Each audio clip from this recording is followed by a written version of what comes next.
Jesus girl. Jesus girl. Hey, it's the diary of a Jesus girl. Let the wings of the Spirit of the Lord just swirl. You are in it, but you know you're not a part of this world. And for the swine, you should never cast your pearl. Yes, it's just the diary of a Jesus girl. The diary of a Jesus girl. Welcome to the Diary of a Jesus Girl podcast, where we discuss real life issues of the committed Christian woman. This podcast will inspire you to love Jesus and impact lives like Jesus. And now it's time for your host, Crystal Day, award-winning author, speaker, and Christian coach. So welcome to another episode of the Diary of a Jesus Girl podcast, where we discuss real life issues of the committed Christian woman. Now, as we always say, we're here to have raw, relevant, and real conversations about what's happening. I tell people that when you come here, I'm hoping that they feel like, they're reading from a person's diary, because that's it. We want to have the unfiltered conversations where others are blessed. I don't want the filtered, churchy-fied conversation where everybody acting like, all the way perfect and all. No, we're all going through this, we're all, just trying to figure this life out. I'm excited about today's conversation because I have my young teen girls in the house. Woo, woo. So anybody knows me know that I have a special place in my heart for teen girls. I've been, mentoring them from 2009. I've been having mentorship programs, and it's just honor for me to listen to them. I think that a lot of young people don't feel like they have a voice. I don't feel like they feel like they're being heard. And I'm happy that they're able to come on this podcast. I made a call and a few of them suggested, volunteered, which I'm so happy for. And yeah, for me, last year, in 2020, we interviewed some young ladies and we interviewed some young men. So I'm like, it's May, Child's Month again. I'm giving them a voice. I'm giving my young ladies a voice. So I'm just excited. We have 4 beautiful, beautiful young ladies in the house, and they are from all over the Caribbean, right? So we have some Caribbean young ladies in the house. So I'm going to start with Miss Hopal Richards. So she's 19. She attends Immaculate High School, and she says she loves to cook. But let me just welcome Miss Hopal. And Hopal, you tell us a little bit about yourself, something that I've not shared. Hi, everybody. Good day. My name is Hopal, as Auntie Crystal said. Something about me that people might not know. So my name actually means the hope for all. So when my mother was naming me, she hoped that, all the things that she didn't get in life, that I would get them. So that's how the name came about. So some people don't know that. Oh, wow. So, thank you, Hopal. So here's what. So, guys, I don't know if you guys know, but I do have a movement called Empowering Girls Club. So before it was She's Royal, I used to operate She's Royal years ago. And then, the Lord had told me to pause that, and in the new season, it will come back. So last year, May 2020, it placed on my heart to do a Teen Girls Summit where over 400 young ladies signed up. And since then, we have been meeting monthly. We have launched, we have done pajama parties. We have the Teen Writers Academy. And each month we have a WhatsApp group. So we have been learning about each other. A lot of them have connected with each other. So, and the ladies here are a part of the the Empowering Girls Club. And if you know any teen that, needs any encouragement, that, just want a support system, mentorship, definitely you should encourage them to join the Empowering Girls Club. So, thank you again, Hopal. So I'm going to say Tiana. So Tiana is 17 and she is from Barbados. Listen, we have so many Bajans in the house. I feel like, the Bajan Prime Minister need to give me some citizenship there, because the amount of Bajans I know. But welcome, Tiana. Tell me a little bit about you too. Hey, my name is Tiana, as Auntie Crystal mentioned. I'm 17. I attend a convent school in Barbados. And I think one of my passions is I like to meet new people and I help others wherever I can, whether it be volunteer service or anybody I know that's in need. I just like to give, and give. Nice. Yeah, listen, these young ladies are so amazing. Like they make my job easy, right? Because they're so intelligent and just amazing. So I'm going to ask Youseline. So Youseline is from Monsterrat, right? So Monsterrat is one of the small islands, but Youseline is a girl with big dreams and love to learn new things. So Youseline, welcome to the Diary of a Jesus Girl podcast. Hey, good afternoon. My name is Youseline Dufrene. I'm 17 years old and I'm from Haiti, but I originally live in Monsterrat. And a fun fact about me is I love to worship, I love to go to church, and I love to bake. Nice. So, Ola, Youseline, probably no, it's not. I'm probably preempting our questions. But, tell us a little bit about Haiti and Monsterrat. I feel like, Jamaica and Barbados, Trinidad, people know these Caribbean countries. So I want you to sell us something. Sell us Haiti, Monsterrat. Tell us a little bit about those islands. Monsterrat is a very beautiful place. It's quiet. It's not like you could sleep in Monsterrat and leave your door open. Monsterrat is very safe. It's a nice, beautiful country. You should come and visit Monsterrat sometime in the future. Nice. And when you're coming to Monsterrat, you could call me and I will pick you up at the airport. Must be nice. What about Haiti? It is a very nice country. I haven't been there since 2018. But Haiti has some good food. That's one thing I love about Haiti. If I could ship the food from Haiti, I would do that because Haitian food are so good. And I love their culture and everything like that. Because I'm from there, but I just love everything about that country. All right. And then I have my little queen in the house, right? Miss Ruth Findlay. She was Miss Permacal. So she was Miss Permacal. She was head girl. She was prefect, top girl, valedictorian. She's an author. So she's one of the authors of the Living a Royal Reality teen book. So you guys know that, Living a Royal Reality was my first book. And in 2020, we released a teen version of it. And Rutan is one of the authors, extremely talented writer. She's now a college student and all. So Ruth, and she loves to sing. So Ruth, just come on and say hi and tell us anything that I didn't mention. Hi, everyone. Thank you so much, Auntie Crystal, for having me. I am so excited to be here. And I'm nervous, but so yeah, you didn't mention. So I work in a cafeteria, and as amazing as that sounds, and that sounds like I cook and all, but I hate cooking. So I work in a cafeteria. I cook sometimes. I serve food, but I hate cooking. So listen, let me tell you, she cooks because she's trying to work to pay for school, right? So that's a superhero already, right? So let's jump into the conversation. So we want to jump right into it. All these young ladies are Christians, right? And I'm sure they have had their times in their Christian walk that they might have not, represent Christ as how they ought to, or probably they would have, been a nice Christian girl, whichever. But I want each of you to kind of tell me, how did you come to Christ? What has life in church for you as a teen been like? So I'm going to start with Hopal again. Hi everyone again. For me personally, coming to Christ, well, I was always a church goer per se, because my parents are Christian. So I always grew up in the church, go to Sunday school and so forth. So I got baptized at around 6 years old.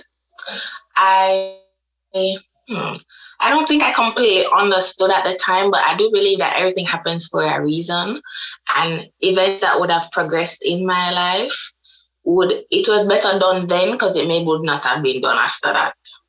Because I did go through a lot, transitioning to high school. I did go through, like, people kind of ridiculed me for foolishness. Really and truly foolishness. And at that point, me like, why am I going to this church? I'm trying not to speak patois because I know some people not go understand. Why are they doing this? I'm going to church with these people and they claim to love me. Why are they saying these things about me? Why are they picking at me for these things? They should be, treating me better than this. And for a while I was like, I used to go, but I wasn't really there. You go, but you're not there in your mind. But, eventually you have to realize that even though people might reflect God in a certain way, that's not God. God is not like that. So you have to probably be preaching. So you have to come to terms at a point to say that, your salvation or so forth is your responsibility. And at the end of the day, you're not going to answer to Susie and Susan. You're going to answer to God.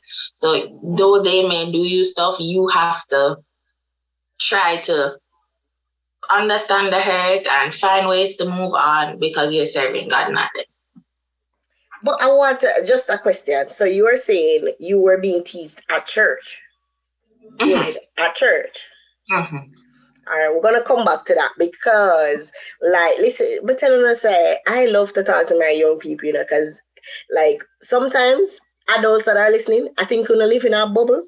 Most times because after you reach probably about 22, 23, we have to grow up and probably get a job and, lifestyle happen, you get married and kids and lifestyle happen. I think a lot of time as adults, we forget how challenging our teen life and a childhood can be, and then we don't give young people. I love to listen to them because there's so much to learn. And Hopal is saying that at church, where she should have felt love, appreciated, she was being bullied, teased.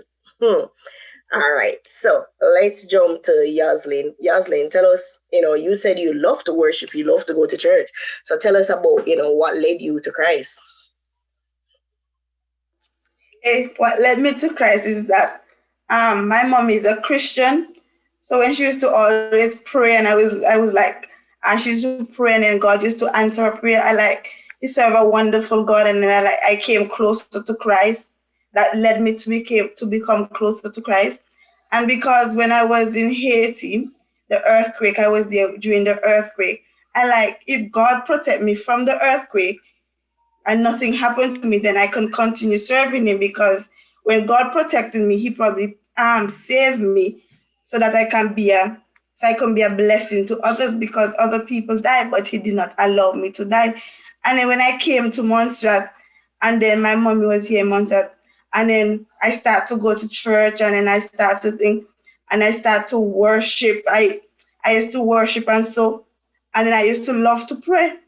And then I used to love read Bibles, and I want to learn more about Christ. I used to go to Sunday school. Any opportunity that's there for me to learn about Jesus, I'm always there. I used to when I'm at home and I know I could get a message and say, church is at 7. Whatever I'll do, I'll stop, because I wanted to learn more about Christ.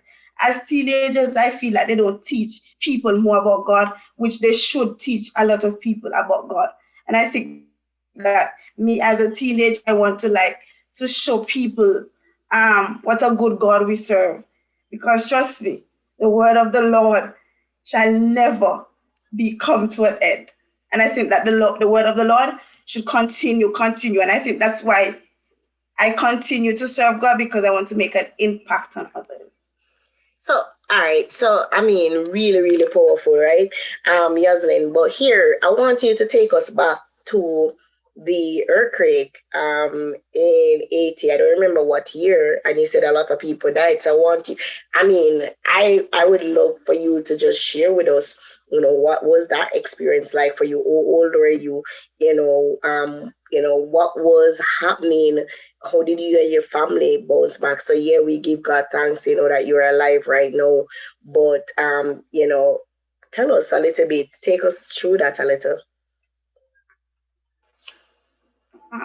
Well, when the earthquake started in Haiti, I will never forget that day. It was Tuesday, the 12th January 2010.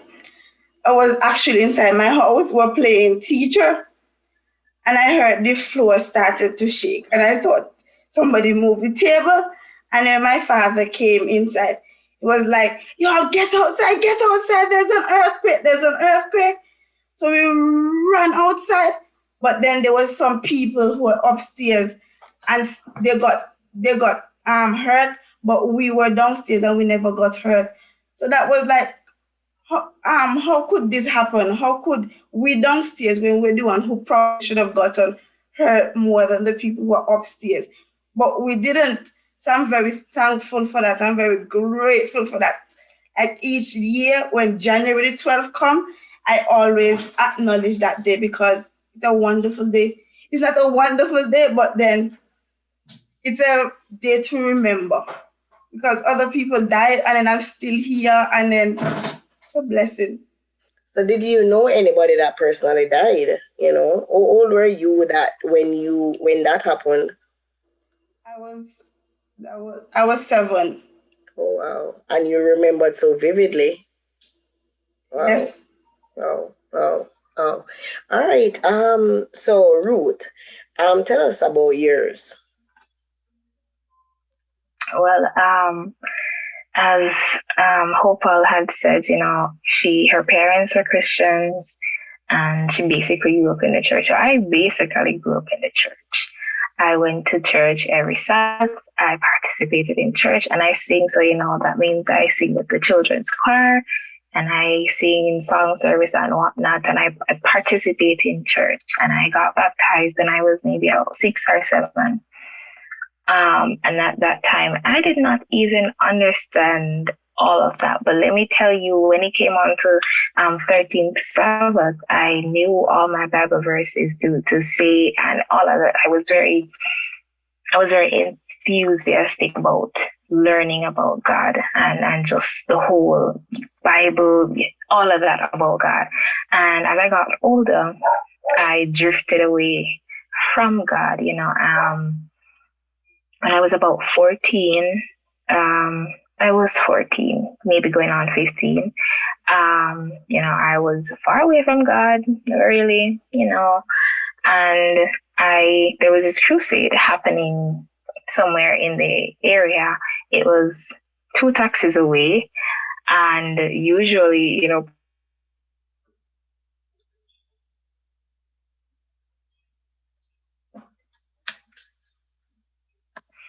I found God.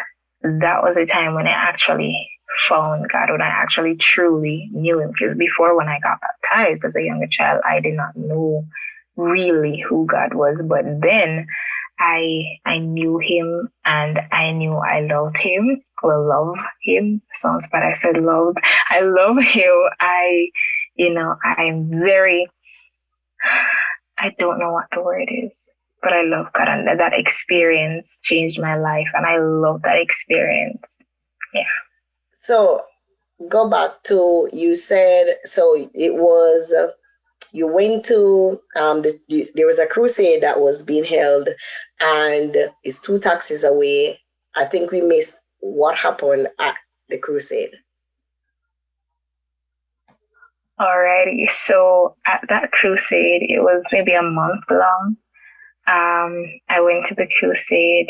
The evangelist was Lucia Campbell White. I've always looked up to her because she's very short, but she's very powerful. She just lets go, and she just allows God to use her. And that I admired that she was such a mouthpiece for God. it's amazing. And I was enthused, about it. I went to the crusade and, I never really thought much of it. I just knew that I went. I sat there in the back. I had friends, because, of course, I was attending church. I had friends who still stuck by me. We talked in church. We never really listened much to sermons. We talked a lot in church. But I remember one night the Bible verse was, if my people who are called by my name would humble themselves and pray, that Bible verse. And I that really resonated with me. And I'm like, no, what's that feeling? What's that feeling? What am I feeling? It was a feeling of emptiness. I was at home at this time when I was reflecting on it. It was a feeling of emptiness. I felt nauseous. I honestly felt like I was going to die. And I said to my mom, I think somebody's going to die. Because whenever I get that tingling feeling, I think someone's going to die. And I sat there in the room that night and I just went down on my knees and I just, for about 3 hours, I was just there saying that one sentence, Lord, have mercy on me. And, I was supposed to get baptized that weekend. I decided that, it's time to take this step because after that empty feeling, that feeling, it was a high, it was a thrill, and I wanted that feeling in my life. All right, so we'll come back. Tiana, what about you? How did you come to Christ? Well, my story is kind of similar to all the others. I grew up in a church. My family, I just admire them, how they are. They're such powerhouses for God. My aunt could pray so good and has a lot of meaning in it. My family just loves God. So I grew up in church, and because of that, I visited many other churches and was always active. So I was part of the missionary team at a young age. I got baptized when I was 10 or 9. And I was part of the worship team. I would preach at crusades, preach at church. I just like to be active.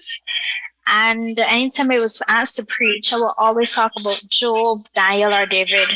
Those 3 got me through a lot of tough times in my life. And anything in church that I could volunteer or just participate in, I just loved it. Whether it be plays for Christmas, saying a poem, singing. I just love to be active in church. Yeah, thank you guys. So I appreciate the stories. I appreciate you sharing, how you came to Christ. So we're going to jump into the teenage. We want to know what is happening in the teenage world. So I want to start by talking about bullying, right? And I'm going to start with bullying because Hopal did mention, that she has experienced that even at church. But also I know Ruth's story, and that is something that she also contemplated attending Permacal. So Permacal in Jamaica is one of it was a secondary school, but a lot of the kids that attend that school is from the inner city. A lot of them are from, a lot of war-prone communities. So you find that, a lot of fighting is at the school. A lot of the girls are not necessarily focused on school and boys, but there are a lot of them, just come because it's a pastime and stuff. So I know at one point that was a big thing for her, bullying. So I'm going to allow Hopal to just share, what was your experience outside of, you spoke about church. Is there any other time, and how have you been dealing with, or how have you dealt with bullying? How did you feel being bullied, etc.? Okay, Auntie Crystal. So I've had, outside of church, I've had to deal with bullying at school. So if anybody knows Immaculate is believed to be for rich people and I hope you guys are hearing me because everybody looks frozen. But it's for the more privileged. I'm not really on that side of life, but with God's will, one day I'll get there. So,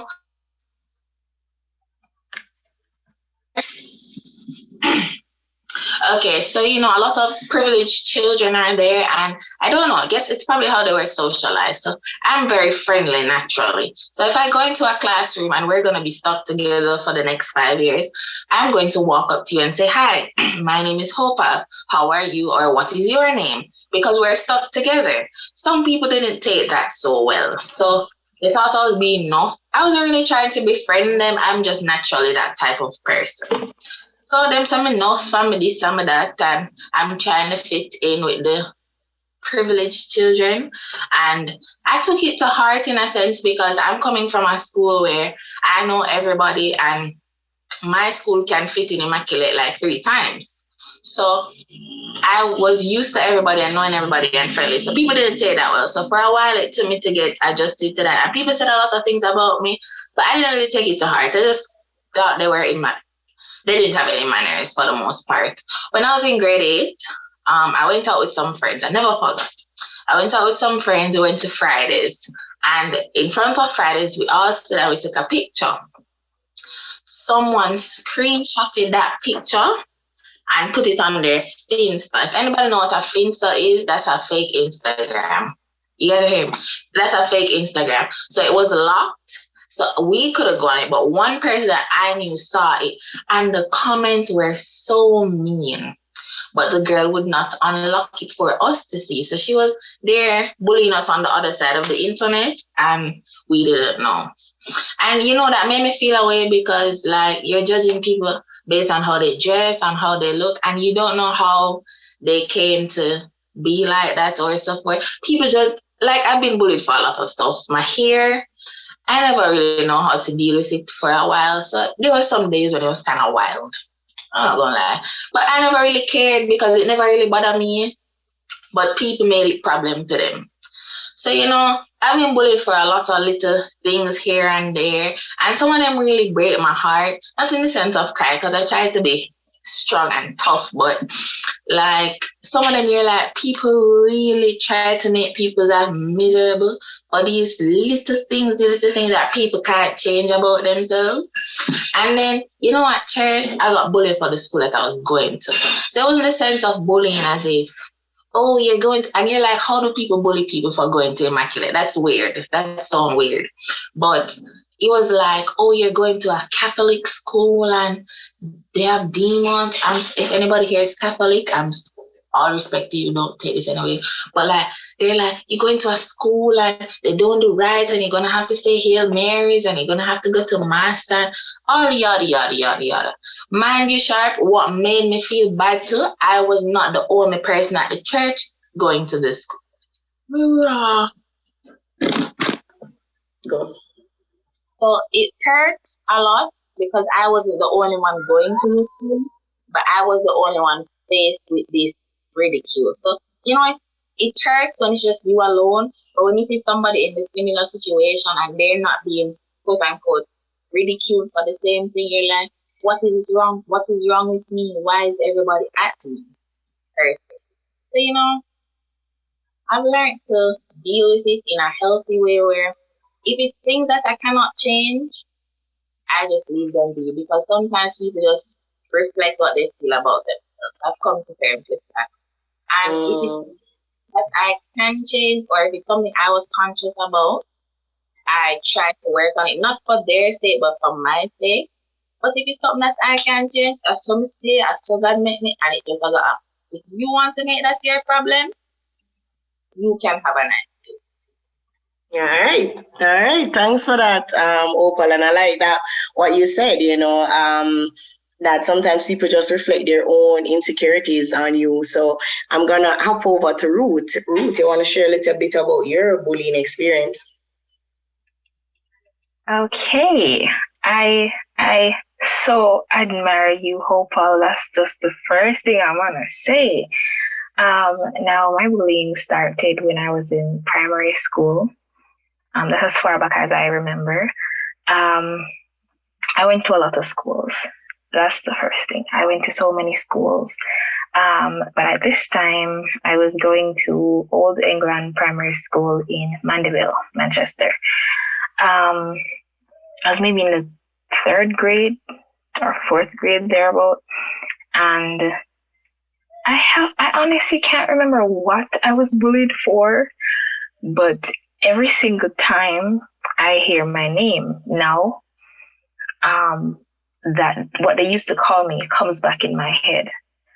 I remember I used to walk home because I live very close to school. My parents didn't drive and they didn't need to pick me up or whatever. I walked home and I'm the last child, which means my brother and sister are extremely older than me, so I don't have their company. While I was in primary school, they were already in high school. I was walking home alone, and students there would be a group of students just walking behind me, shouting names, mean names at me. And I'm thinking about it, and I honestly can't remember what I was being bullied for. I think at one point it had to do with my name and the fact that I had an old name. At one point, it was the fact that I had a best friend who she told a lie on me to the principal. She said I bit her in her ear. And I don't even know how possible that is to bite somebody in their ear. But you know what? They believed it. I got in trouble and I was bullied left, right, and center for that.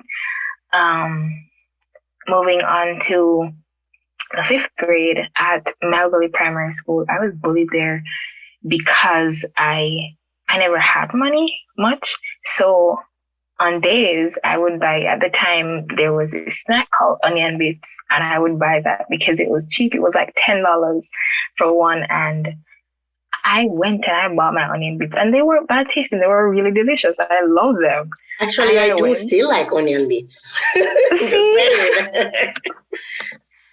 But if you know anything about onions, you know they leave a smell.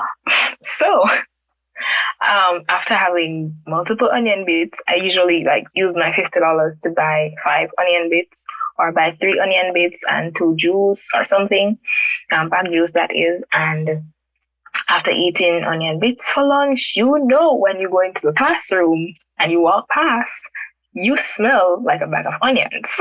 So students never really liked that. And so I was bullied for smelling like onions. I was also bullied for the way my uniform looked because I never had much uniform. So, my uniform wash out. And because it had to be washed so regular, because I only had one, I had to be washing it so regular. It got burnt out because the color is much lighter than it's supposed to be. And then there was a fact that one time it was burnt and I had to patch it up. So, students being students, they just went off on me. But, 6th grade, that happened straight up to the end of primary school. And when I went to grade 7, I now had anger issues and just a bunch of insecurities. When I went to high school, there was this guy who I met. He was very old. He was an older man. I considered him my grandfather. He taught me a lot. He was very nice. We started talking. We hit it off because he could do this. He could just close his hands and you hear them crack. And it was really cool. I thought I was the only person who could do it, and he could do it, and it was awesome. So he was basically my grandfather, and he paid for my uniform, my books, my school fee, my shoes. So Ruth went to high school looking bang. And I was going to high school. I was in 7th grade. And now my mother had to move away. So now I was living with a church sister, and I now had anger issues. I was very aggressive, and I just had I just believed that if you passed me and you brushed me a little bit, you did that on purpose, and I'm going to hurt you. So that was my 7th grade. In the 8th grade, I moved again. Lord help me in my moving. I moved again, and it wasn't so bad. there were persons who teased me about, small things like my hair. Hopal, I feel you on the hair, Lord. My hair. Oh my gosh. I feel like it's a hair unite, because I tell you, thank God for my best friend at time in high school, because if she didn't comb my hair is always a mess. Oh Lord. So I got a lot. So most of the times, my mother was so far away. In the 8th grade, she was there. She was away working. She was busy. She was a domestic helper. So she was always working and whatnot. So I would take the flat iron my hair. My stubborn hair does not know how to stay down. So I flat iron it now. And in 15 minutes, it's just lion mane all over again. But it actually made it lighter. And I was able to put my hair in one and I fish plait it down. And I'm telling you that 8th grade students did not like that. And I don't know why. They did not agree with that. So, them pulling about my hair and my uniform. My uniform was really big because I'm very skinny. But my mother wanted my uniform to be made big enough so I could grow into it and it could last for the next 4 years. Not a good idea, Mom. I tell you, not a good idea. But that was grade 8. Then I was there for a few years, and then for the 10th grade, I moved again to Pembroke Hall High. And Lord, when you think it could get worse. My God. Trust me. Nothing is ever too burnt. It can always be burnt more. My first experience with teasing or bullying was, I think it was the first week of school. I went to school the Monday, 10th grade. I went to school the Monday. And by the Thursday, I was the student council rep for the class. And might I tell you that those students have been there for 4 years. And I just came in for 3 days and then just swiped it from, no girl, no, and that's the thing. I was sitting at the front of the class. It was during physical ed class, but the teacher wasn't in class. And I was sitting at the front of the class because me, I act smart. So, you look smart when you sit at the front of the class. So I did that. And somebody threw a ball in the back of my head. And when I tell you, I was so shocked. I was like, oh God,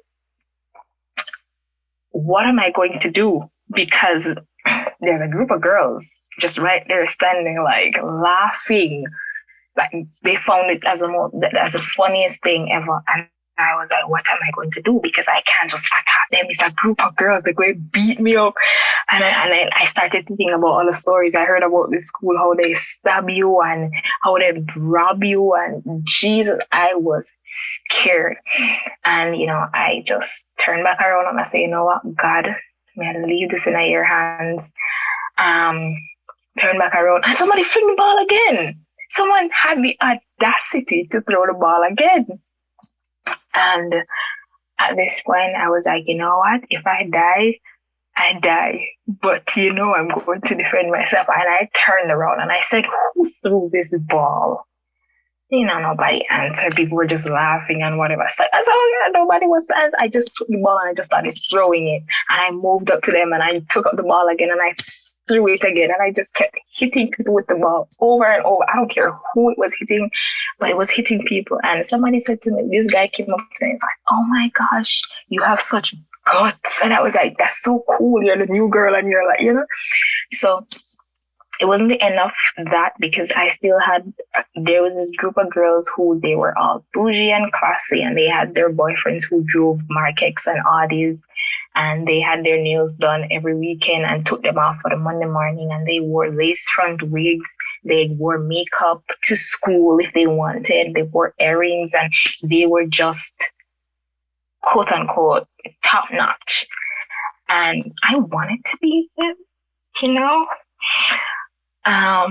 but I also didn't want to be them because they just reminded me of mean girls in high school in movies. And they would always bully me, they'd ask me. It's just like in a movie where they ask the nerd to help with homework. And I did. And it was just, it never became good, but it became better, especially when I became head girl, because a lot of students respected me after that. And, most of it died down, but persons still made fun of me, still all of that. Yeah.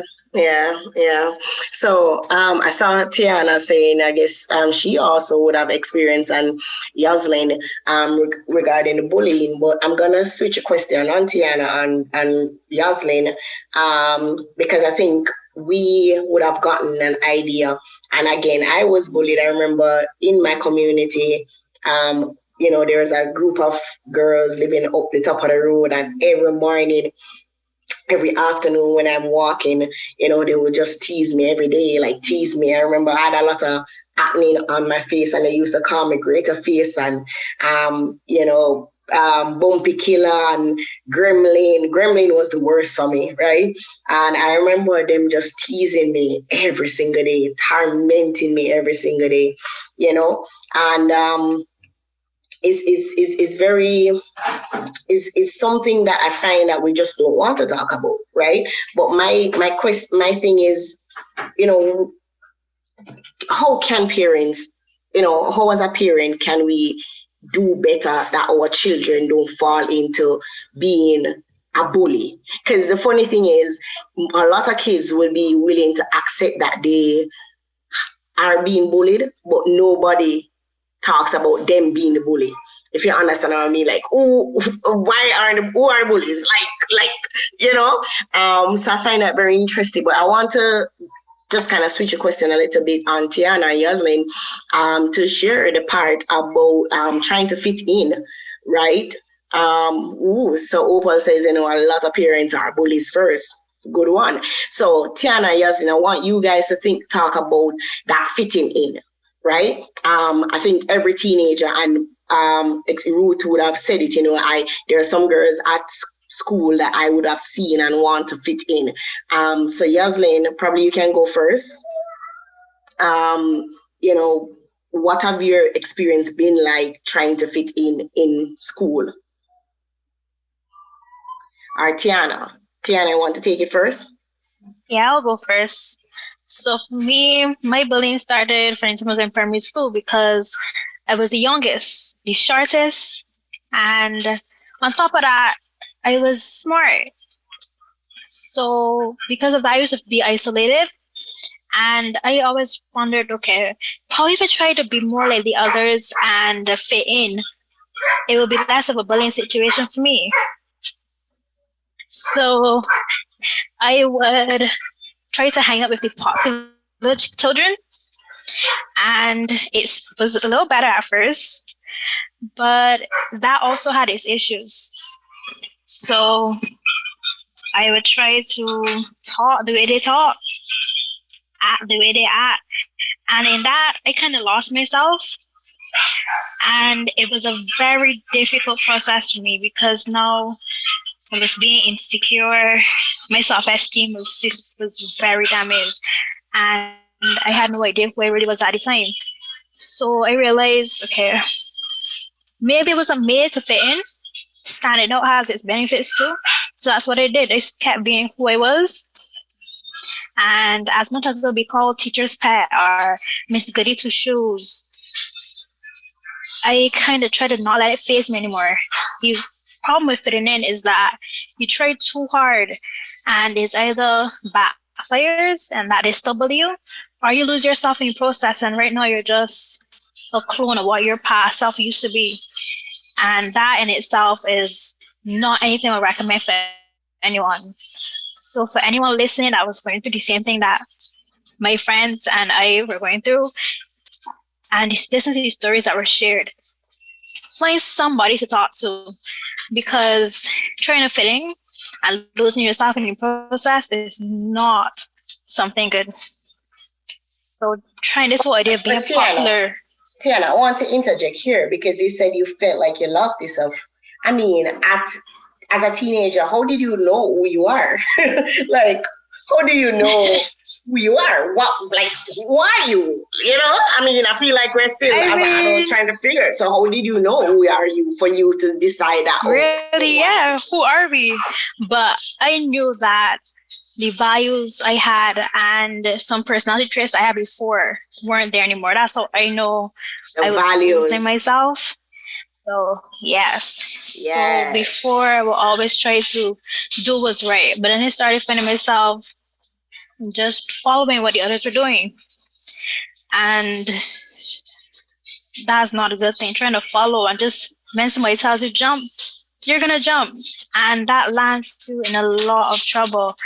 And they had to learn that the hard way. So lucky for me, I became head girl, farm prefect, different clubs I was in, I had positions. And that helped me to assume the role of a leader instead of being a follower. So that helped me cope with being bullied and getting back my morals and personality traits that made me the Tiana that I am today. So for anybody that is out there trying to fit in, do you stand out, be unique, because too many people in the world are just imitations of each other. And you stand out, you're a limited edition, and that's amazing. Nice. Youseline, what do you have to say?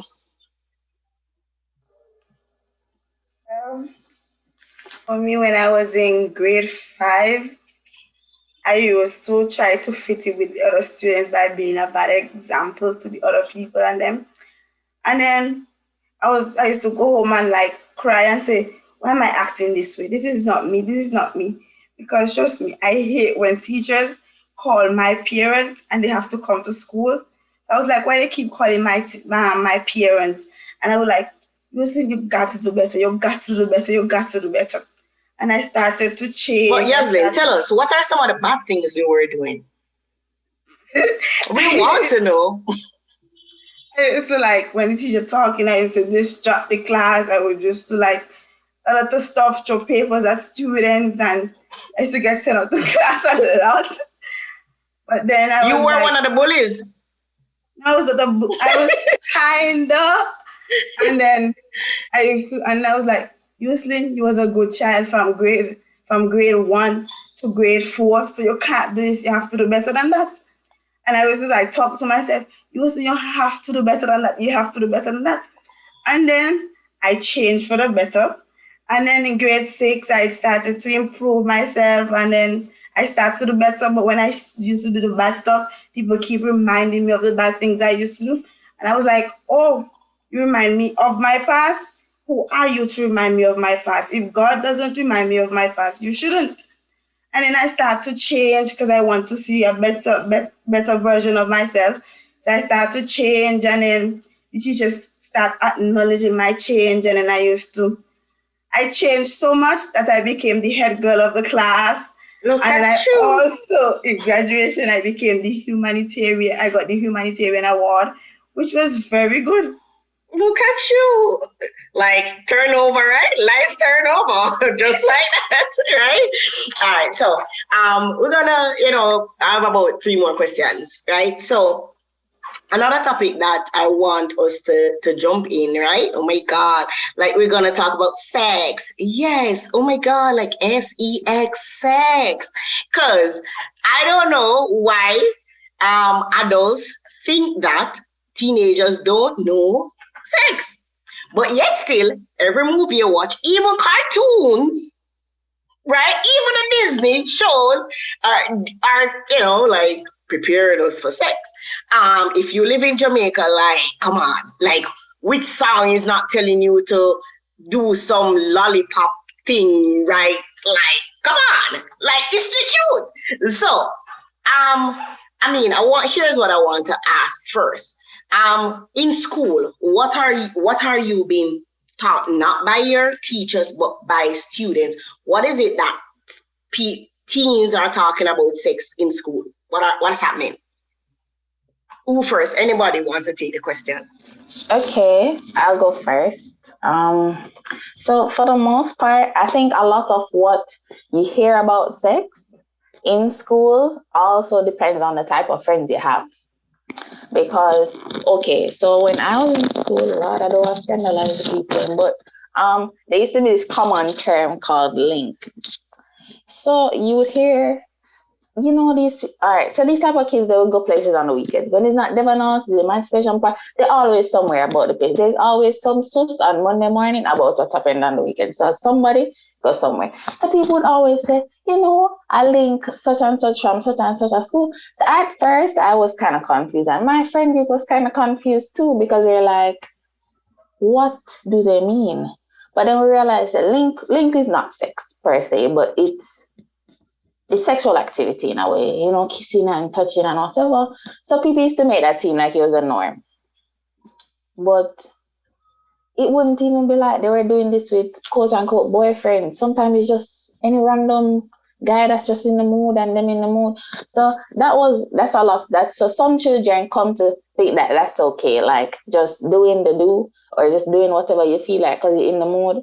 It's not, because we have to face the fact that we have hormones and they work. We're flesh and bone. Listen, come on now.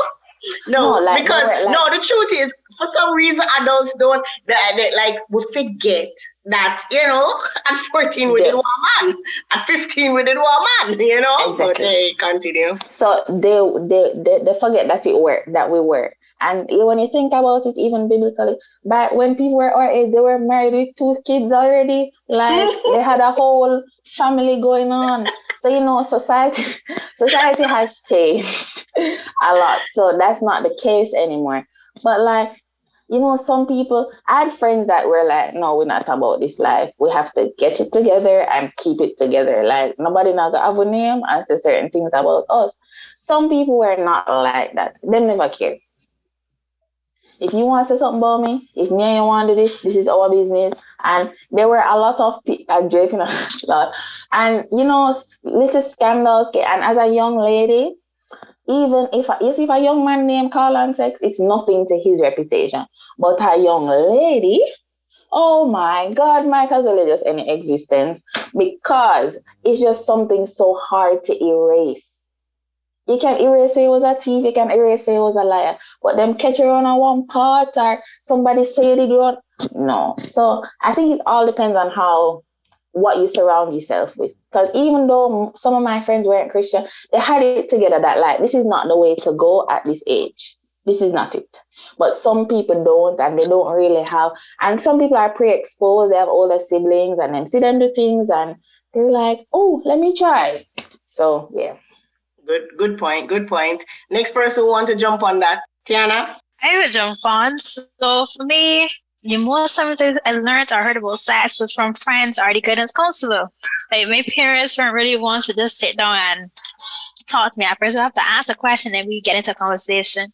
But for me, society nowadays are normalizing sex and sex talk. So before us, you hear the word sex, I'm like, oh my gosh, what's she talking about? You can't do that over here. No, we're in public. You can't be asking these questions. But no, everywhere you turn, people are getting so comfortable in whatever it is they're doing and just talking about it. So for me, it was like, my gosh, everybody's talking about this, but I don't know what they're talking about. Sometimes they'll be using terms and then I have to go ask my friends after, I don't understand what you were talking about. Can you explain that to me? And they look at me weird. Anna, why don't you know that? How don't you know this? Like, you're so weird. Oh my gosh, I have to get into the do. But that was just never me. So when people find out, oh my gosh, you're still a virgin, that's a bad thing. But to me, once you stay pure and do what you have to do, nobody should fault you. And I find it's sad to say, but lately, a lot of girls are just putting themselves out there to guys that they think they're in love with, and their reputation is being tarnished. And it hurts my heart to see it that people are just being played left, right, and center. And to watch young girls go through this, it just hurts my heart. I really feel like people should educate girls to have the power to say no without it being that they're too soft or, oh, she's classy or stuck up. girls should be comfortable enough to say, yes, I'm not doing this. I feel like anyway, you can stay in my life. If I have sex with you, then you can go ahead. I don't need you. Yeah. Youseline, you have anything you wanted to add? So, I mean, at your church, I mean, do they talk about, that's Youseline I'm asking, church, school, what have you been taught about or exposed to sex or whatever? They don't really teach it at church, but at school, the people who I surround with, they make it easier to learn about sex. But I feel that the topic sex is not very known. People should is known, but I think that they should like teach young people more about sex, because it is sex that it's because of sex that you're able to be born. You hear what I'm saying, ma'am? So they make it look like it's a bad thing, but yet still at school, everybody makes it look like a good thing. So how do I balance? Sex is not a bad thing, but it's the way how people make it look like a bad thing, because God said sex is a good thing, but is made for married people. And I think that as teenage girls, you shouldn't be going around not because you say you love a man, you don't have to give him your body to prove that you love a man. True love doesn't come through sex. So how do you know that? Like, seriously, how do you know that? You don't have to have sex with somebody to prove to them that you love them. There's other ways that you can prove to somebody you love them without having sex with them. And not because I tell you, you must have sex with me to prove to me that you love me. No, I should. So, Youseline, more fascinating business. Has any boy ever said that to you? No, because I don't give them the right to. Okay. All right. Come on, Ruth, tell us your business. Okay. I probably call you used to go, so me no say. I do mentor girls from Barbados. Continue. She does. Continue. Firstly, I'm going to say, as a Christian, I believe that sexual immorality is too highly praised in our music as Jamaicans, and just as people, in our music, in the movies. Oh my gosh, why are they even putting sex and such, And I'm not saying that it's bad in cartoons. I didn't even finish the sentence. And I'm not saying that children should not learn about it and they shouldn't be aware of their bodies and, boundaries and all of that. I'm not saying that they should not be informed. I am just saying, put a notch on it. And sex should not be a taboo topic. Someone needs to take it off that list. It's not taboo. Teenagers and sex. Okay, Crystal, on the spot. That's where you put me. I am. But as a human, so I told you my belief as a Christian, but as a human, as somebody who has been exposed, and I was exposed at a very young age. Oh, what's the scent? Come on. This is direct for Jesus, girl. I don't need to filter nothing. Filter anything. As Youseline was, I can't say your name. I'm so sorry. Youseline. Did I say that right? Oh, thank God. So as she was saying, you don't have to give someone your body in order to love them. And you were saying, how do you know that? Well, I know that because I can have sex with somebody that I don't even like. It can mean nothing. Sex can mean nothing, and it can mean everything. And I think that, you have to find that person who you are going to, because sex is not just a physical activity. There are so many things involved, the spiritual part. Oh my word, the soul ties and all that stuff. When you're going to exchange something like that with somebody, I think that it should be with somebody who you plan to, spend the rest of your life with, who you intend on sharing that with. forever. But all right, so Ruth, I hear what you're saying. But the truth is, as you said, you've been exposed to sex from a young age, right? And it is normalized after a while. Yeah, in church, you know that it's bad. You hear that it's bad. But come on, we have seen the sex scandals in church where, pastors, leaders, these people, that say they serve God and they're doing things that's not, according to God's will. So I don't know, like, talk to us about, is there a way to deal with this the temptation? Or if you have been having sex, how do you stop and start to honor God in some way, shape, or form? Like, I don't know. I want you to kind of share with some young people, because all right, there are young people that are not having sex, but there are young people, because let's be real, when I'm going to high school, most of my friends started having sex from grade 9.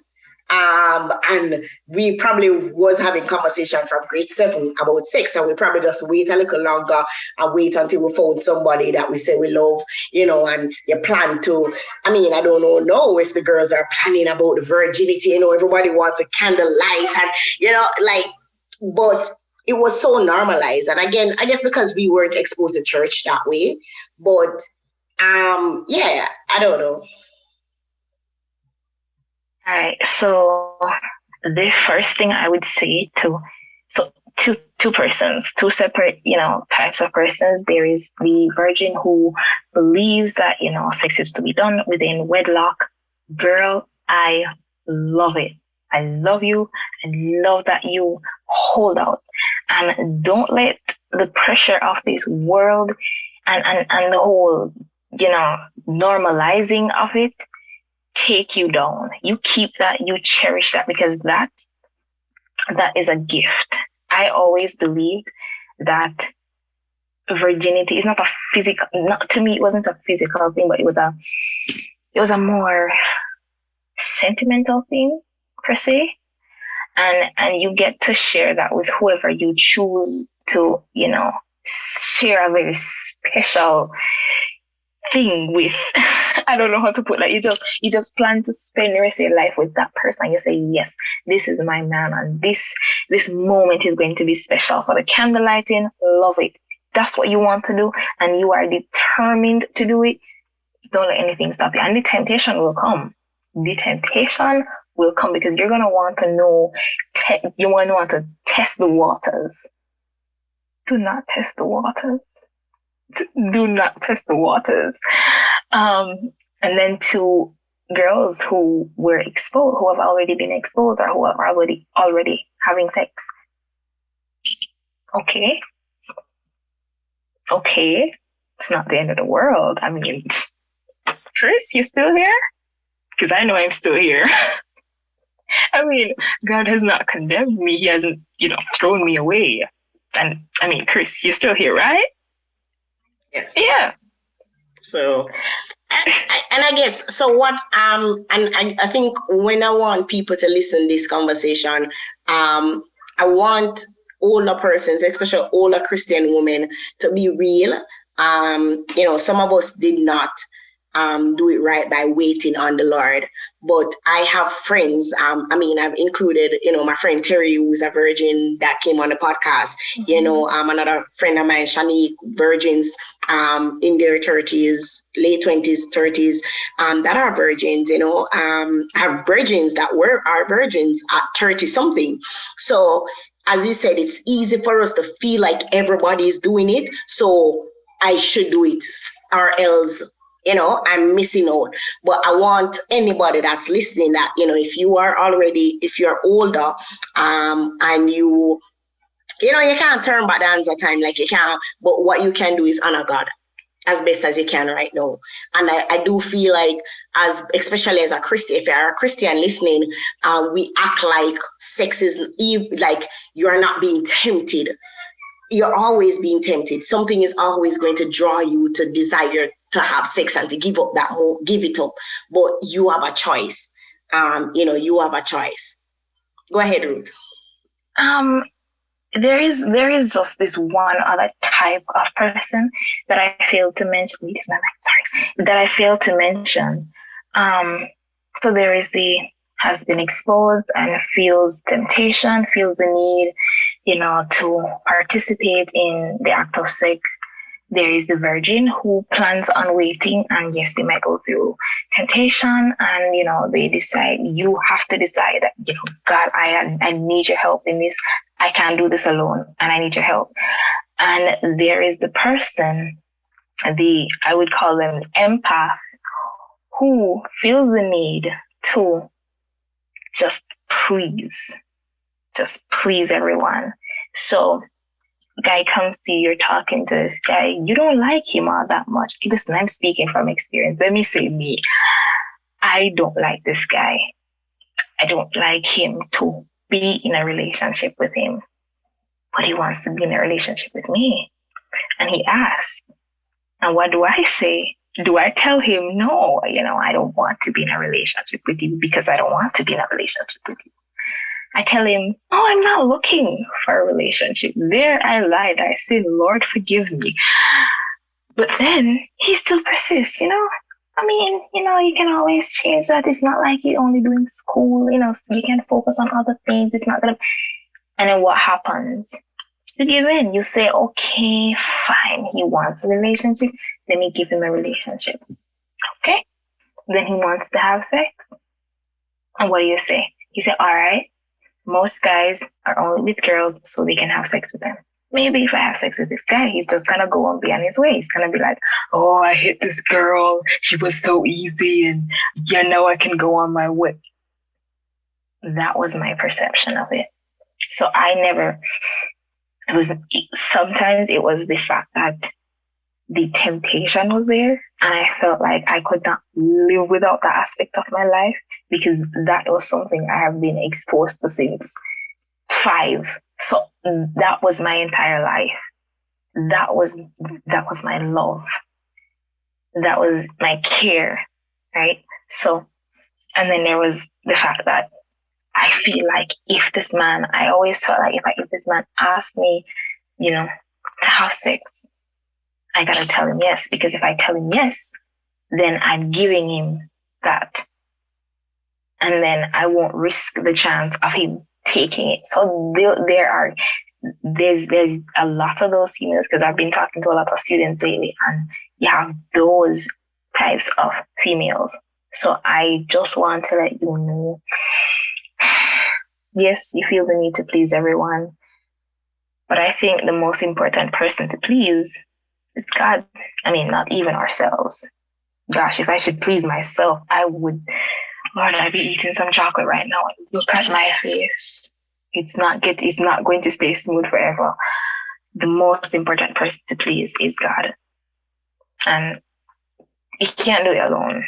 Just go down on your knees and just say, God, I need you to help me do this. I can't do it alone. Yeah, really, really powerful. Thank you, Ruth. So I'm going to wrap up our conversation. But here's what I want from each of you, because it's Child's Month, and again, I mean, we just barely touch the surface of what I think teenagers go through. Because I know if right now, I mean, we're still in the COVID, I'm sure, like, if I ask you guys, how are you managing COVID, or how have you dealt with depression?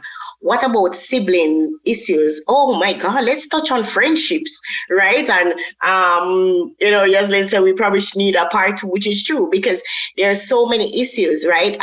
We talk about cutting yourself, right? I know Ruth would have been okay with me sharing this, but there's a time that Ruth attempted suicide, right?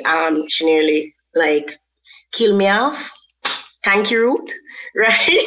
But I remember when Tiana actually says also she has attempted suicide also, and I guess this is because of some level of depression, dark times. So I am going to, I said this is the last question, but because we have touched on it a little bit, I want each of you to probably share, a very dark time that you have gone through. And here's why I want, because I know that you guys are doing far better now. I mean, I'm so proud of the woman that Ruth has become, Tiana, like, Tiana is my boss. Like, I can just message her like, Tiana, I need, this to be done kind of thing. But I think that a lot of people still don't believe that young people go through anything.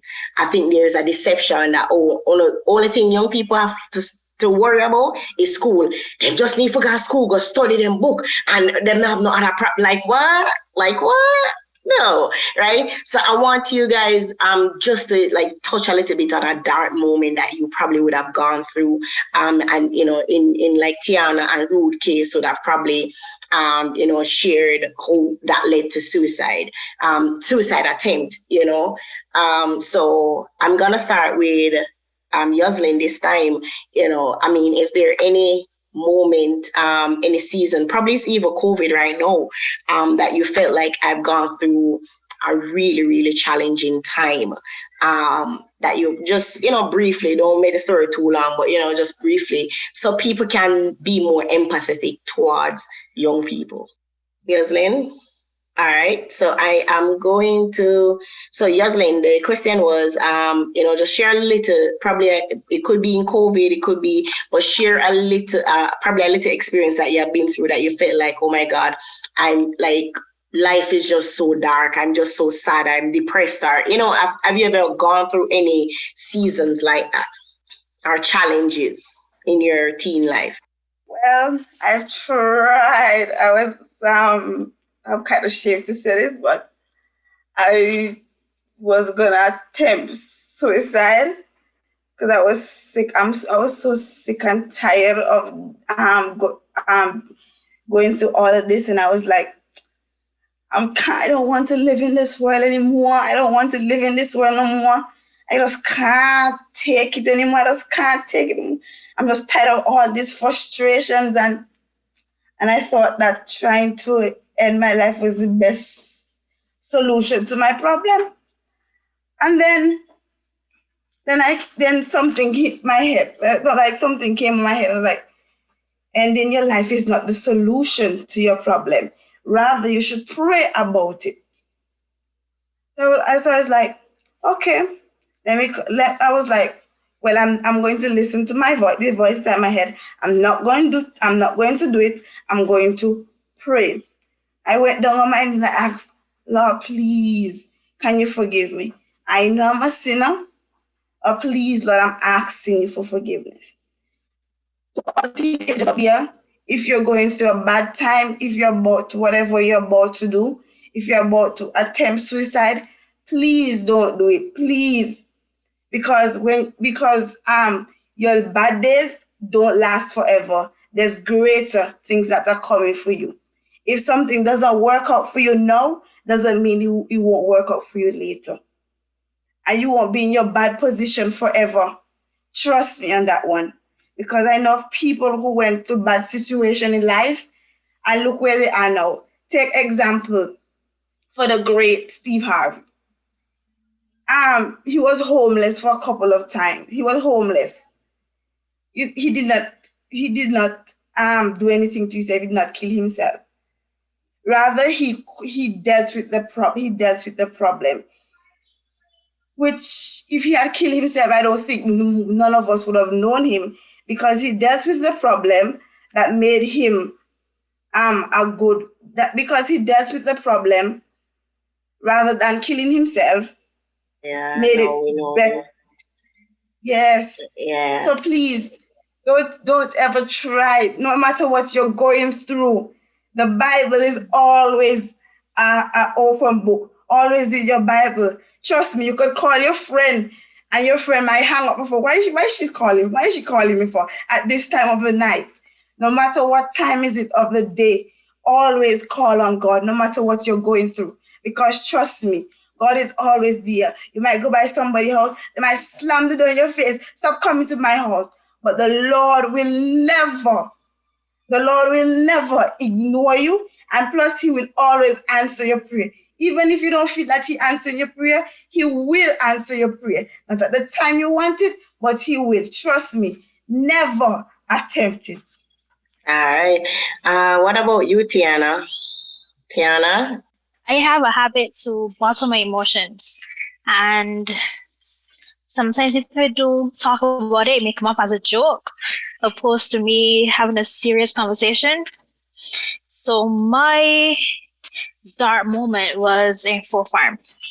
So I was involved in a lot of activities, and at that time I was living with my mom, so I just changed homes, dealing with school, my activities, just juggling everything. And it got to a point where I was stressed, and I went to a point of depression. And I would just try to handle it myself, bottle up everything, try to laugh a few times, listen to music. And on top of that, I was trying to lose weight too, because I was dealing with the problem of weight. So it was like trying to go on different diets, constantly being told about, oh my gosh, you're too fat, you have to lose weight. So it was like, at that point, I was just stressed out. And I figured, okay, I don't want to be a burden to my parents and my family anymore. So if I just end it, that's just a funeral cost. And as a one-time thing, and I don't have to burden anybody else no more by being here.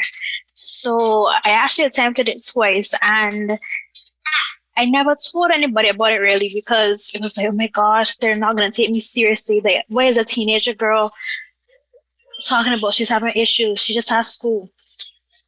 But for me, this was the biggest hurdle in my life at that point.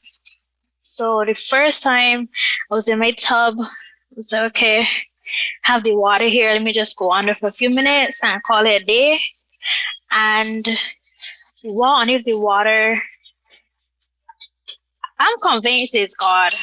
So I just heard somebody talking to me like, okay, this is not it. And when I came up, I just sat there, cried a little, and it was just in my thoughts like, Tiana is so bad at you literally just try to kill yourself. And I refused to tell anybody because nobody would take me serious. And the second time, it was with a scissors this time, but the same time I got a phone call and I answered. So it was like each time I had a thought or attempted it, something happened that stopped me from going through with it. And now I'm thankful that those things happen because I'm a much better place now.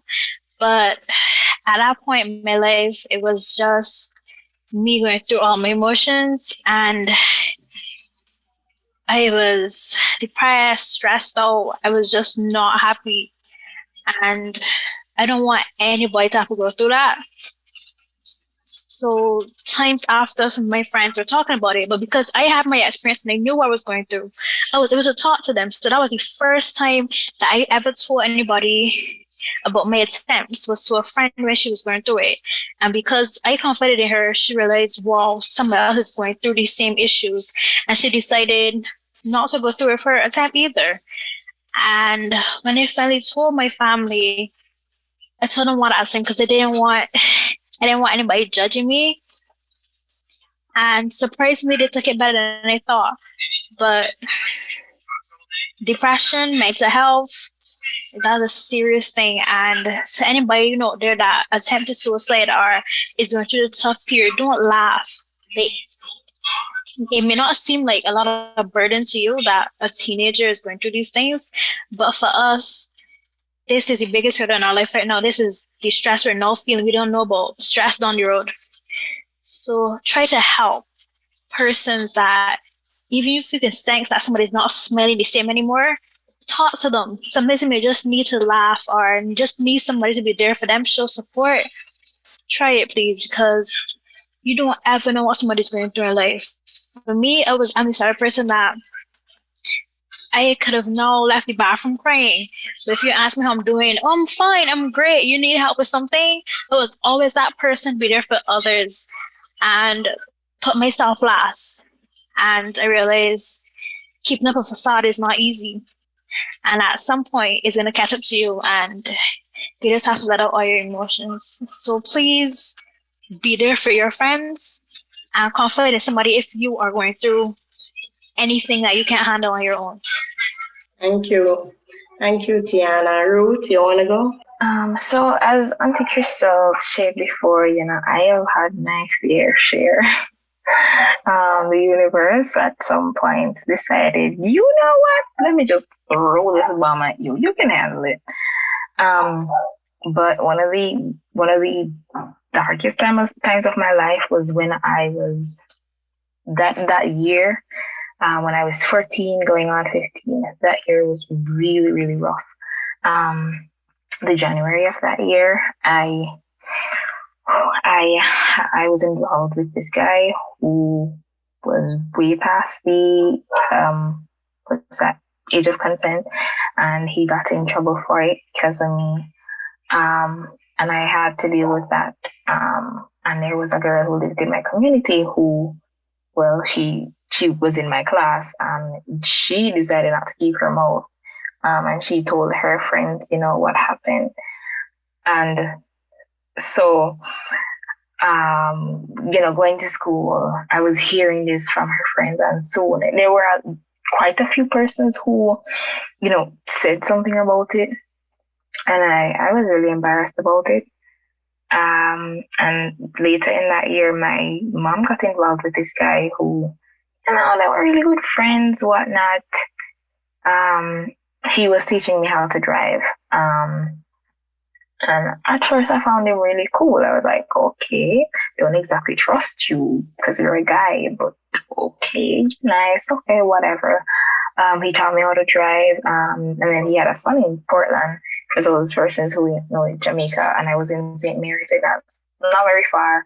He had a son in Portland. He would ask me to drive for him when he was tired or whatnot, so that he could sleep because he had work. And I went out with this guy, drive for him, whatever he taught me to drive, brought me to town, allowed me to drive on junction. He was just, and whenever he hugged me, he would always, his hand would just go a little too low. No, sorry, a lot too low. He always brushed past my breast, and he was accidentally, purposely touching me. And I remember one night I was in the front seat, passenger seat, and I dropped back the seat and I was laying down. I was supposedly sleeping, but I wasn't sleeping. I just didn't want to talk to him because all he would talk about was sex. He would always tell me, once a girl starts, because my mother told him about the case from January, and he knew, never stop bringing it up. He's like, once you start, you can never stop, I'm just telling you and whatnot. That was all. He was just always talking about it. So I just don't want to hear it. I pretend I'm sleeping. So, I was there supposedly sleeping, and this guy was touching places he was not supposed to touch. And this happened a few times. I told my mother, and she believed me. She said, I'm going to talk to him. And I'm like, you're going to talk to him? Okay. She talked to him. And because I had a case, in the courts, I was in counseling. And I also told my counselor because, mom said she talked to him and him say it was just an accident, and, and she believed him. This took a toll on me, and I said it to my counselor. And one day in one of her sessions where my mom was present, she said to me that, you are so spoiled. You want your mother's boyfriend, and because he rejected you, you're lying on him and whatnot, and say that the guy already reported it. And I'm like, reported what? And then at that time, they were saying that my mother can't control me. They're going to send me to a girl's home and one bag of something. I mean, a lot of stuff. And that was just a really dark time in my life. And, I was like, you know what? I'm going to save you guys the trouble of the whole girl's home thing. I'm going to help you all out. And I attempted. It was overdose. And my counts, I don't even want to get into too much details about it, but, OD and all that. I was admitted in the hospital for some time. But that was one of the darkest times of my life. And as a Christian, I know I should forgive, but I have not forgiven my mother. I will try. I will try though. For me personally, like, when Ruth was speaking earlier, she said, anything that's buried, it can be burnt more. And trust me, like, I've seen like, when I was in fifth form, I saw my family's finances just deteriorate by the minute. And to the point where we got evicted from our home, and the date we were given for eviction was my graduation day. And it was just such a dark time. Like, I didn't attempt. I thought of it, to be very honest, but I didn't attempt it. But just that deterioration you can see that the older you get, you can see the stresses of your parents. Like, you're 5 and mommy says no ice cream today. You don't really understand why, but you cry a little, you move on. But when you can see that, oh my God, she can't go to the supermarket this week. Oh my God, she can't do this, she can't do that. It really takes a toll on you. And we all know that some of our parents, how they were socialized, they don't really deal with stuff in the best of ways. So you might go to school and they try to tell you now, how to handle your emotions and your stresses and counseling and therapy. But when they were growing up, they never really so big on them something there. You must just go to church and they must rest them on fire and amen, hallelujah, you're supposed to be fine. And you're talking truth.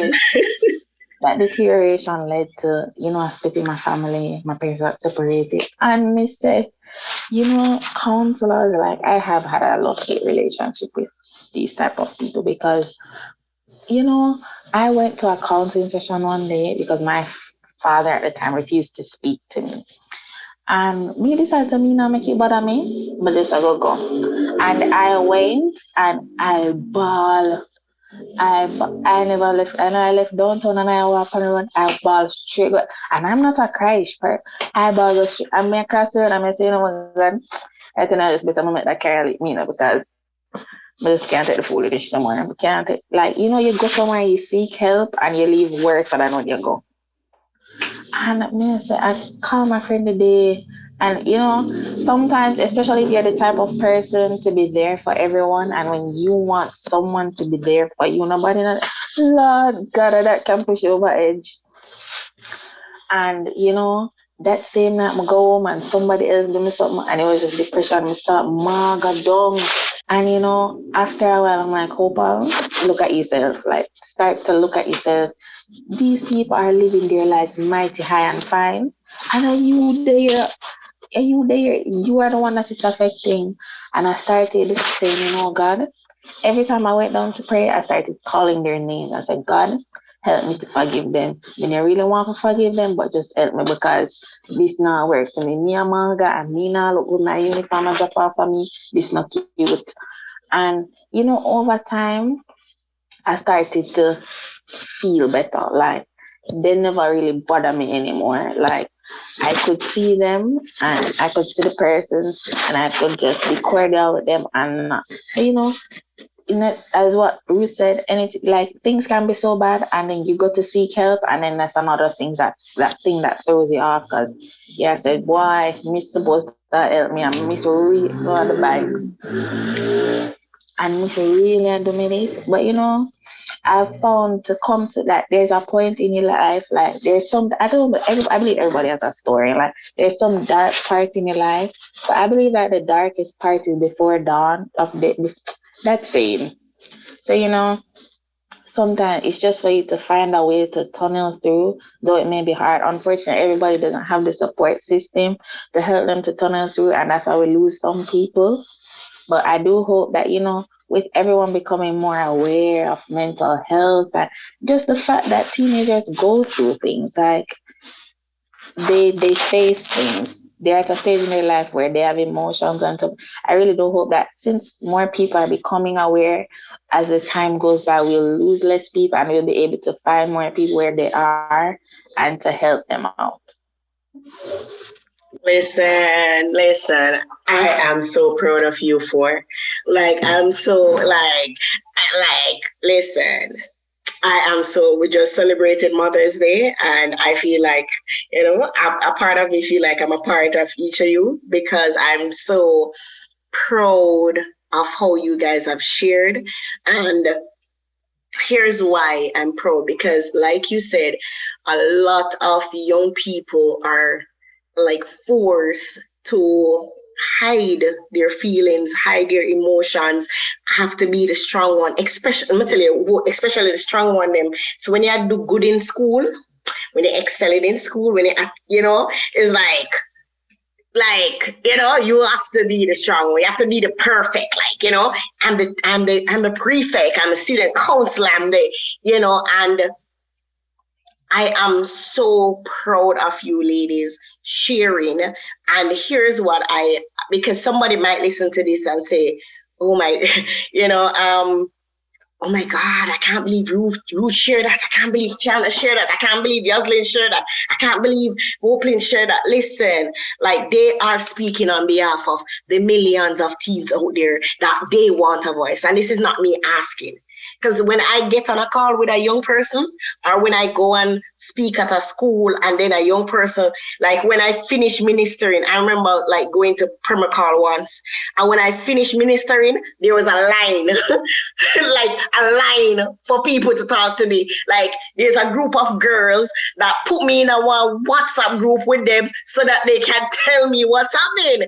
And I mean, from they have to have sex. So they can, with a guy, so they can be able to go to school, get lunch money to go to school. The story, thank you, Holy Spirit, too many adults live in this bubble. They live in this bubble that people are not having real issues. Young people are not having real issues. And I'm going to call out some Christians right now. Here's why I'm going to call out Christians. Because we're in church and everybody's pretending like they're perfect and nobody's available. This is why the word of God says that the harvest is plenty and laborers are few. Too much on no one be the head of the choir. Too much on no one mic in our hand for preach. Too much on no act like on older though. We need mentors that will have one-on-one conversation. Most of these girls, as Hopal said it, they don't necessarily want a counselor. Oh, you have to be a trained counselor. No, many of them are just saying, just listen to me. That's all more. Somebody will listen to me, hug me and say, I love you, I'm cheering you on, I'm praying for you, and then move on. Are you making, and I mean, I'm recording this and the girls are commenting and saying, listen, some wild things are happening to the kids. Honest conversation means to, don't sugarcoat and act like, parents, if you're listening to this, I don't want you in any way, shape or form feel like, okay, because Tiana probably attempted suicide, if our mommy listen this, you feel like you have failed as a mother. No. Just remember the emotions that we went through. It's like you become a teen and then this flood of emotions and you're all up in your feelings and your hormones and you're like one day you're depressed and then, oh my God, I recently as an adult knew that this, what do you call it? When your menstrual cycle come on and you get crazy. Ruth, one on in our sciences. What do you call it again? Tiana, help me out now. One on help me out. What's the term? Is it the PMS? Yes, that thing, right? And I'm an adult, and I'm like, oh my God, when your menstrual cycle is about to come, you feel hungry, you feel angry, you feel, you're just like, what's happening to me here? And they are dealing with these things, right? So I'm just saying that just let us be available. Let us be available. Have conversations with them. Make ourselves available. Pray. If you're pray for them, just affirm them. My young girls know that. I don't run to out of the blues. I just message Ruth and tell her I'm proud of her. I'm proud of you. I'm proud of you. Listen, don't criticize. Right? Show mercy. Don't judge. Don't judge. There's no, what are you judging? You tell me. What are you judging? What? Oh, she nearly committed suicide. Hello? How much time the man broke your heart and you almost ready to commit suicide? Over one little man. Bye. All of we go. All of we have it. We have it. So as we close, I'm going to ask each of you to just share one encouragement with an adult. I'm not going to even tell you to share, because I feel like we have given teens, if you're listening, if you're young people listening, find an outlet, find somebody you can trust and pray that the Lord will send somebody that you can trust, that you can talk to. Two, get involved in communities. I love the Empowering Girls Club community, because I've seen where the girls would have shared that something is happening with them and how they rally around each other, right? They rally around each other. So having the right community, I think Hopal said it earlier too with the sex thing. Like if you are around company that they're, them just a push everybody have sex, automatically you are going to feel pressured. So it means you have to, if you want to be ambitious, if you want to do something with your life, you have to be around a community of people who are doing the same. And believe me, not every teenager are going away. So now, but enough teenagers are going to turn gruff. True. Not because they don't have the potential to do better, but because they're going to be in the wrong company that will lead them to wrong choices that will ultimately, affect them in the near future. So, but for the adult, because I know a lot of adults listen, I want each of you just to share an encouragement to an adult. Just encourage him, because, and encourage your mothers too, if because I was saying to one of my adopted daughter, I was saying to her today on Mother's Day that I'm sure Crystal is going to need to go sit in our therapist to talk about me. like I'm gonna be the best mom I can be, but at one point I'm going to do something that she's going to need therapy for. Right? So we just have to just try to be here as mothers, do as best as we can. So I'm going to switch the question. I want each of you to encourage a mother. Just give a mother an advice. Because we out here, we try, Some of us are trying. Some of us not try. But talk to the one them we are try. Any advice? My advice would be to check up. May not have to be every day, but check up on any young girl or even the boys that they may not tell you right away what it is they're going through, but check in regularly. Just message them. You don't have to ask them how they're doing. Just say, have a good day. You got through with your homework. You need help with anything. I'd like to know that somebody's there ready to listen to any problems. And then when they confide in you, listen. Don't be quick to judge or try to criticize them for what they've done or thinking about. Just listen and then talk to them. Not even as an adult, taught him as a friend first. Just be a support system. What I would say is that try to the mothers out there, put yourself in the children's shoes. I think a lot of times maybe we if you're in a certain stage of life, you view things a certain way. And sometimes, between the line of communication between teens and adults, it gets a little blurred right there, because sometimes you expect the teens to act like adults, but then you treat them like children. There's a little blurred line right there. So try to put yourself in their shoes so you can understand where they're coming from also, and try to use words. And in the way that you communicate, if you feel you've been misunderstood, ask the person who you're speaking with what they've understood from what you're saying. Because a lot of things and a lot of, little things between parents and the children could be sorted out if people just open up to say, I understood this from what you said, and I understood this from what I said. And also, if your child comes to you and says they're feeling a certain type of way, do not belittle that child's feeling. They will never, ever, ever come back to you. And then you might leave your child along the way and you're like, where did I go wrong? So, yeah. Great advice. Great advice, ladies. Youseline? My motherly advice to a mother would be like, always listen to your child. And when they tell you something, don't criticize them. Don't say, oh, you're a big mistake. Don't do that. Because because communication starts at home. You have to learn to listen to your child, and sometimes the child doesn't really have a problem, but sometimes the child needs someone to talk to. and the child needs someone to love them. By showing them love, it'll make a difference in their life, because you don't want your own child to go out there seeking love from somebody else. The love have to come from home, and you have to be able to communicate with them properly. Because my mother, she communicate with me properly. She showed me the love that I need, which is a great thing. And if I could, like, it's a good thing that when parents show their children love, because trust me, if like, for instance, those persons in the back of the class, not the back of the class, those children who come to the school just to seek attention, I think that they need attention from home.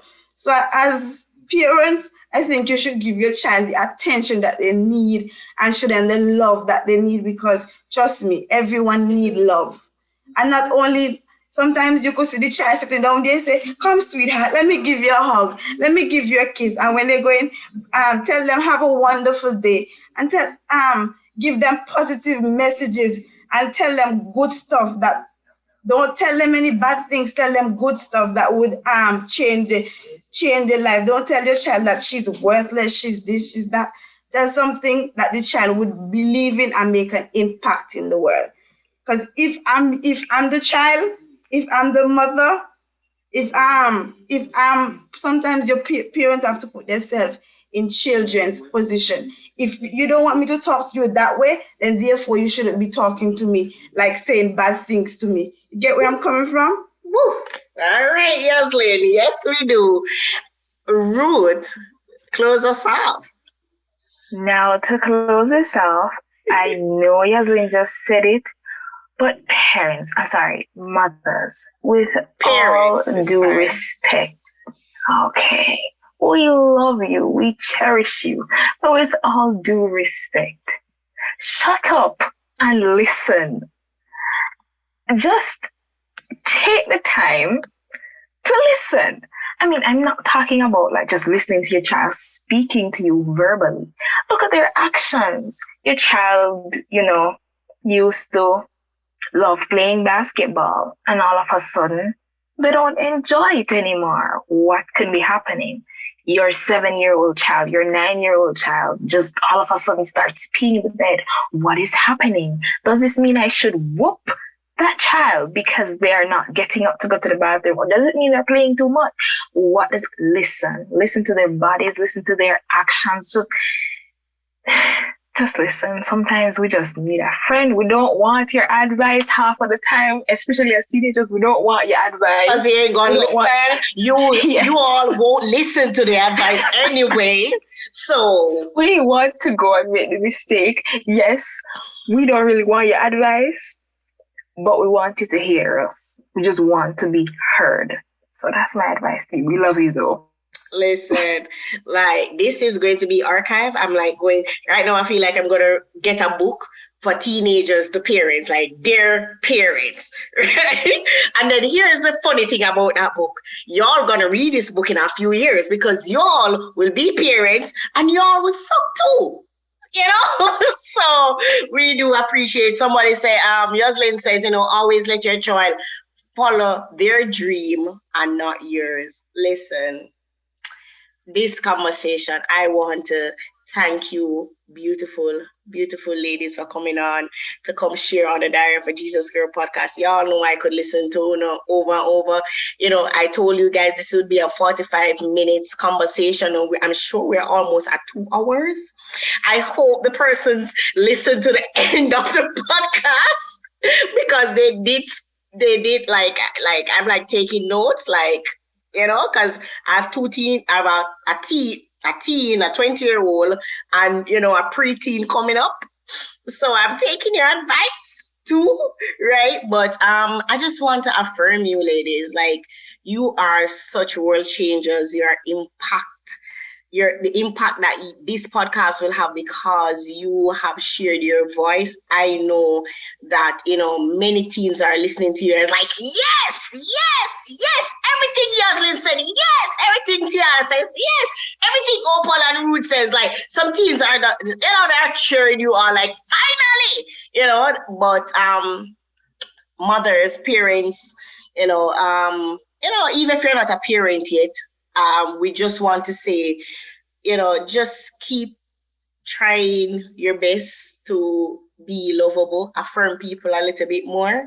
And ladies, I want to say I love you, love you, love you. I really, really do love each of you. Guardians and teachers and counselors too, yes, right?